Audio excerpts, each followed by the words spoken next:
अगर stock market बंद हो चुका है तो आपको अचानक कोई अच्छा शेयर मिल चुका है तो आप उसको खरीदना चाहते हैं, क्या आप उसी टाइम खरीद सकते हो? उसी समय आप उसको बाय कर सकते हो या सेल कर सकते हो? तो इसका आंसर है हाँ भी है और ना भी है। नमस्कार दोस्तों, अगर आप स्टॉक मार्केट में नए हैं तो आपको ये बात जरूरी याद होनी चाहिए। भारत में एनएसई और बीएसई का स्टॉक रेगुलर जो खुलता है वो खुलता है 9:15 पर और 3:30 ये समाप्त हो जाता है। अब सवाल ये आता है कि 3:30 के बाद हम कोई शेयर खरीद सकते हैं या फिर नहीं। मार्केट बंद होने पर आप सामान्य तरीके से शेयर को खरीद और बेच नहीं सकते, क्योंकि जैसे मार्केट चल रहा होता है और मार्केट में प्राइस अप डाउन होते रहते हैं तो आपको पैसा का लॉस भी पता चल जाता है और पैसा मैं निकाल रहा हूँ ये भी आपको पता चल जाता है। अगर आप बंद मार्केट में पैसा डाल रहे हो तो ये आप सोच समझ कर डालना। लेकिन यहाँ पे आता है एएमओ यानी आफ्टर मार्केट ऑर्डर। एएमओ के जरिए आप मार्केट बंद होने के बाद किसी ब्रोकर से आप शेयर को खरीद और बेच सकते हैं, लेकिन ऑर्डर उसी समय शेयर नहीं खरीदता, उसे ब्रोकर एक्सचेंज के नियमों के अनुसार अगले ट्रेडिंग सीजन में प्रोसेस किया जाता है। और एक बहुत जरूरी बात, हर ब्रोकर में एमओ का जो टाइमिंग होता है वो अलग अलग होता है, इसलिए ऑर्डर लगाने से पहले अपने ब्रोकर की एएमओ को टाइमिंग की जो जांच पूरी तरह से अच्छे तरीके से आप कर लेना। उदाहरण के तौर पे आपने अगर रात के 12 बजे भी एएमओ के जरिए शेयर को खरीदा है तो उसका मतलब ये नहीं है कि अगले दिन उसका प्राइस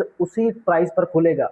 मेरी समझ रहे हो ना? जिस प्राइस में मान लो आपने 300 प्राइस में खरीदा है तो उसका मतलब ये नहीं कि अगले दिन वो 300 में ही खुलेगा। अगले ट्रेडिंग सीजन में प्राइस बदल सकता है और आपके ऑर्डर किए गए हुए शेयर की प्राइस कम डाउन हो सकती है, वो ऊपर भी जा सकती है और नीचे भी आ सकती है। ये डिपेंड शेयर की वैल्यू के ऊपर करता है। अगर आप शेयर मार्केट में नए हैं तो ये छोटी छोटी बातें आपके लिए बहुत बड़ी साबित हो सकती है, क्योंकि आपको अगर छोटी छोटी बात नहीं पता तो आप शेयर मार्केट में कुछ भी नहीं कर पाओगे। जैसे किसी फौजी को जूते के बिना जंग नहीं लड़ी जाती, वैसे ही शेयर मार्केट में छोटी छोटी बात आपके लिए बहुत ही इंपॉर्टेंट होती है। आपको ये वीडियो कैसे लगी? मन्नू मनी चैनल को अभी फॉलो सब्सक्राइब कर लो, क्योंकि आपको यहाँ पे ट्रेडिंग के लिए, स्टॉक मार्केट के लिए छोटी छोटी बातें बताई जाती हैं और आपको बड़े बड़े प्रॉफिट दिए जाते हैं। धन्यवाद।